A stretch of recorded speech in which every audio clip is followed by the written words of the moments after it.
Hey guys, welcome back to another episode of the Comic Book Lowdown. I'm Wellington, and today I'm going to be doing a pool week video where I review all the books that I read this week. I got 5 books to review, and 3 of them are going to be on my computer, so I'm just going to knock those out right away. And I'm going to be starting out with, Amazing Spider-Man issue 699.1. This issue I didn't really like, personally, but that's because this issue isn't about Spider-Man. It's about Morbius, and it's pretty much telling you it's preluding to the Morbius Living Vampire Marvel Now issues that they're going to be coming out with in 2013. So this really has nothing to do with Spider-Man at all, pretty much. This tells you the backstory of Morbius when he was young, and then through his adulthood, all the way up to what he's doing now, being locked up in the vault, and then he eventually escapes. If you like Morbius, definitely pick this up. If you're planning on reading the Morbius Living Vampire Marvel Now book, pick this up. See where you're gonna see the writing, because the writing team for that book wrote this one, along with Dan Slott, and the artist drew on this book. And so if you're planning on reading that, definitely pick this up. Me personally, I wasn't planning on reading it, nor do I have very much of an interest in the character himself, especially in his own book. So if you're like me, definitely just skip over this one. But something good about this is that the art is really good. I really like the art in this. It's pretty clean, pretty dynamic, and just the book is gonna look nice. I can tell you, the Morbius book, it will look nice. I just don't have very much of an interest in the character himself. So that's Amazing Spider-Man issue 699.1. Now, just let me change to the next book. Next book we have Marvel Universe vs. the Avengers issue 3. This is written by John Mabry and art by Leandro Fernandez, and this book is pretty good. It's not the greatest thing I've ever read, but it is enjoyable, and I have no real problems with it. Last time we left off, the Avengers, or what's left of the Avengers, and then some other packed on heroes, they're they are just bowing down to Doctor Doom, because he is the only cure for this whole zombie cannibal thing, you know, the Marvel Zombies thing that there's going on. Yeah, Doctor Doom has the only cure for it, and so he's making the superheroes bow down to him so he can pretty much save them. And they do it, and Hawkeye is really mad that he has to do it, but he does it. And just his character in this, you follow his character throughout the whole story. He's the narrator, and he's just a fun character to follow. John Mabry does a really good job writing Hawkeye, and he's putting together a really good story, and each issue gives you something to look forward to at the end of each issue. But throughout this issue, pretty much Doctor Doom's putting into place all these safeguards against the cannibals that are trying to break in, and then also saving people that have also survived this cannibal thing, and he's giving them a way of fighting their own infection that's inside them that hasn't erupted yet. So that's what's going on, and he's having what's left of the Avengers help him, and none of them like it except for Deadpool. Deadpool's not an Avenger, but all the powered heroes pretty much. Only one who likes it is Deadpool. He doesn't really talk, but whenever Doctor Doom's in the scene, Deadpool's always in the scene, like cleaning him or, you know, doing stuff for Doctor Doom. He's pretty much like Igor to, you know, Dr. Frankenstein. That's what Deadpool is in this book, and it's pretty funny. Like, Deadpool was like cleaning his armor while he's wearing it, and he's got his apron on and maid's outfit, all this kind of stuff. It's pretty funny. But just Hawkeye He's not loving any of this, not even liking any of this. And there's a really good interaction with Thor and Hawkeye in this. And Thor just up and leaves Earth because there's so much tension going on in this book. And like I said, at the end of this issue, definitely gets you excited for the 4th issue in this miniseries. So I definitely did like this Marvel Universe versus the Avengers issue 3. Now, for the final book on my computer, just gonna go over to, if I can get it, Batman issue 15. Scott Snyder, what can I say? He's just doing a great job on this book, staying very consistent with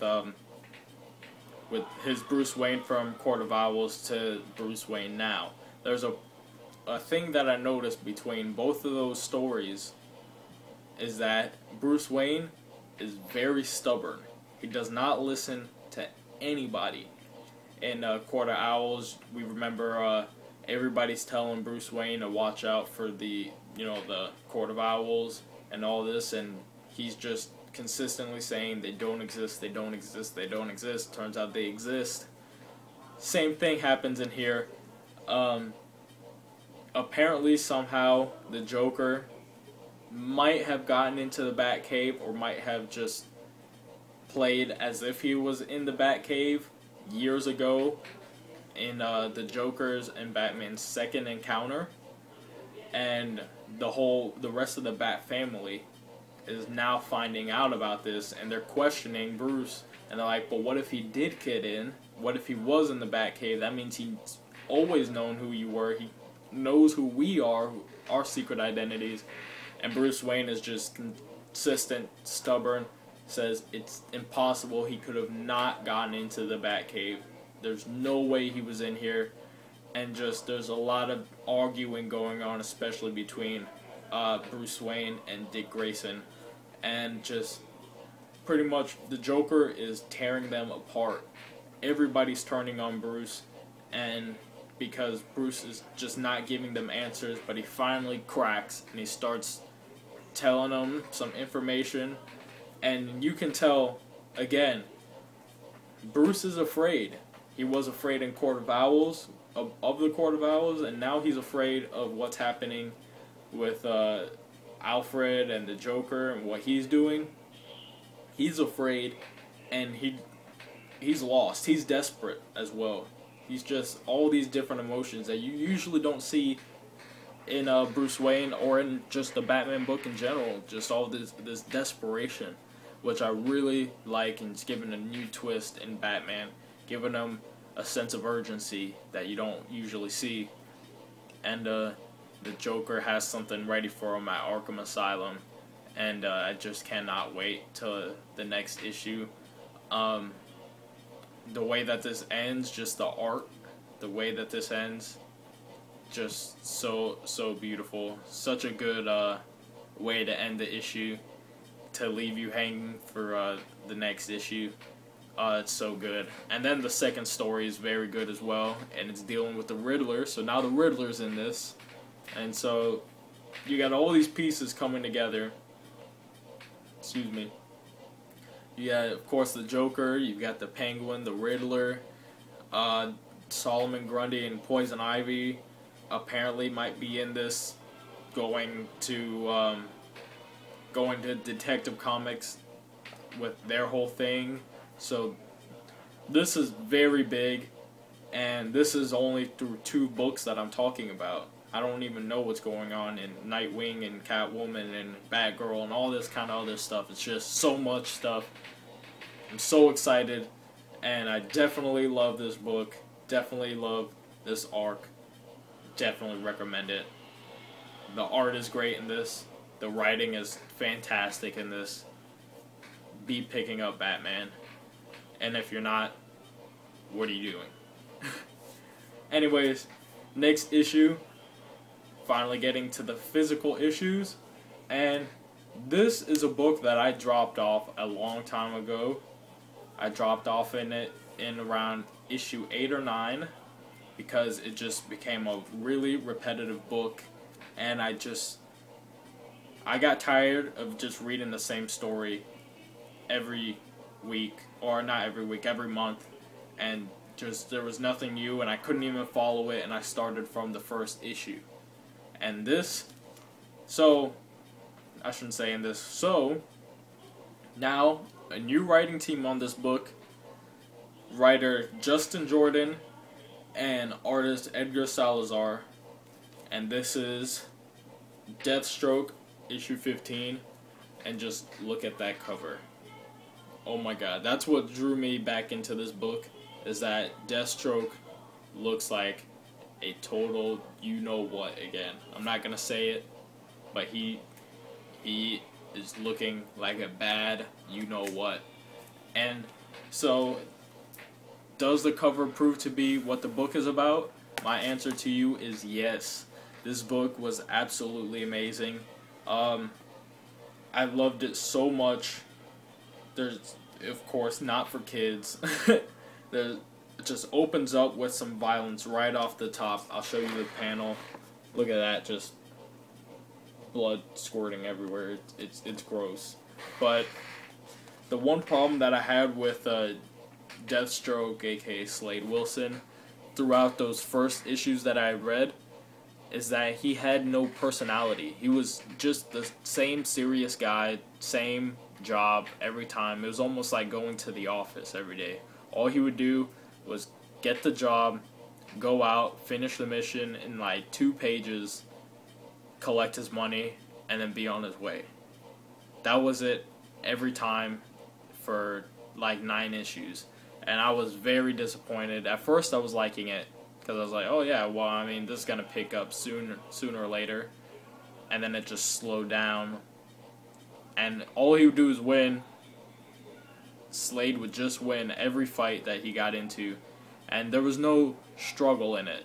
There was a theme of him being too old and people doubting him because he's too old. But I never saw them have a need to, because he would always just finish the job with extreme ease. So I don't know why people would doubt him and his abilities of being a mercenary. This issue, however, gives him a personality. Still very serious. He's still Slade Wilson. He's still very serious. Doesn't give too much away. But he has, I don't know what it is, just a livelihood to him. And you just feel for his character a lot more. And the planning in this, what he usually does, or did in those first issues that I had read, was that he makes the plan, executes it, and that's it. While this plan, it was an interesting plan, especially with the character that he's fighting. It's in Eastern Europe, and he's fighting a guy named Koshi. I don't really know how to say it. I think it's Russian. But this guy, he can't die. He's deathless is what he says, but really he's unkillable because he can regenerate himself. And that is not proven any better than in a part where Deathstroke blows his head off with a sniper and then he grows his head back.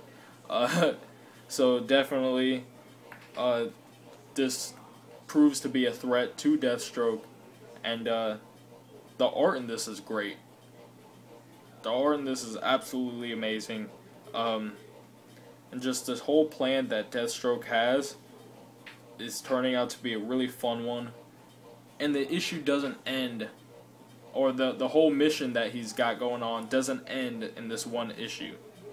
It goes on to a next issue that I will be picking up, because I'm definitely excited about reading this. And if you like Deathstroke and you're watching this video, you're gonna probably get mad that I say this, but this played out kind of like a Deadpool book. It's not ending in the first issue. There's a plan that you kind of see unfolding, but you don't know where is it gonna go next. It leaves you on a cliffhanger, and it leaves you on a cliffhanger that's putting Deathstroke in a really bad position, but with a lot of confidence in himself on the next step. So that's definitely Daniel White Deadpool-esque, and maybe that's why I like this book so much, but definitely enjoyed it, definitely recommend this. And now for my final book that I read this week, definitely one that I loved a lot, and this is Scarlet Spider, issue 12, and this is by Chris Yost. And actually, now that I'm looking at this, there's a new artist on it. I didn't even notice, because the art was pretty similar. The pencils were done by Riley Brown, not Koi Fan this time. But this is taking place, just like how Venom did, taking place right after Venom Carnage. This is the after events of it. And Kane, he's trying to get out. He's trying to leave because, I mean, all those people died. Those 23 people died in Houston because of Carnage. And Kane feels like he's supposed to be Houston's hero, and he just failed at it, and he feels like he fails at it every time, so he's trying to just abandon it and just leave for Mexico like he was trying to before. And everybody's trying to stop him, and he's drinking a lot, and then he eventually just passes out.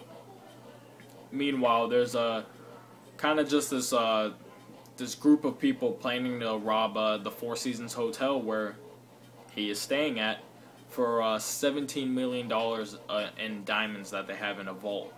And they all plan to do that dressed as Santa Clauses. And they have code names for each other like Saint Nick or Nicholas and all that kind of stuff.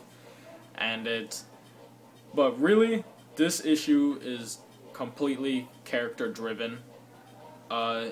It's about pretty much giving Kane his spirits back, upping his spirits again, so he knows that he's doing the right thing in Houston, and people want him to be there, and giving him back what he really wants, and that's a feeling of like belonging, and giving him friends for once. And just this issue was definitely just, I love this issue a lot. I loved it very much. And the art in here is great. Scarlet Spider's drawn just great throughout this issue. You know, the thieves, they don't really pose a threat to Scarlet Spider because, like I said, they're not the main part of this issue. It's really just the characters, the main characters throughout this, and just it's a story about rising up to the occasion. And I'll show you a panel right here, and this is, look at that. That's just great art. That's all I can say about that. So I definitely loved this issue.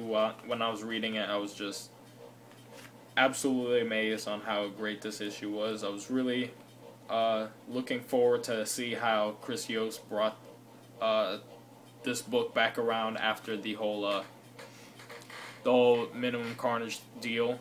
And I thought Cullen Bunn did a good job on Venom, so I was really hoping that Scarlet Spider wouldn't disappoint, and it did not. So there were all my books for this week. You know, like my video, subscribe, do whatever you want, share it. You know, try to bring this channel up, try to get more views and all that kind of stuff. And I definitely got some more videos coming on the way very soon. I might even make another one today. Might upload tomorrow though. And that is the Amazing Spider-Man Omnibus. I did finally finish it, and you guys are gonna get the video, and it's gonna be great. It's gonna be fun. You guys are gonna love it, and there's just not enough good stuff I can say about it, but I'm gonna wait till that video to let all that stuff out. But for now, I'm Wellington signing off with the Comic Book Lowdown, and I'll see you guys next time.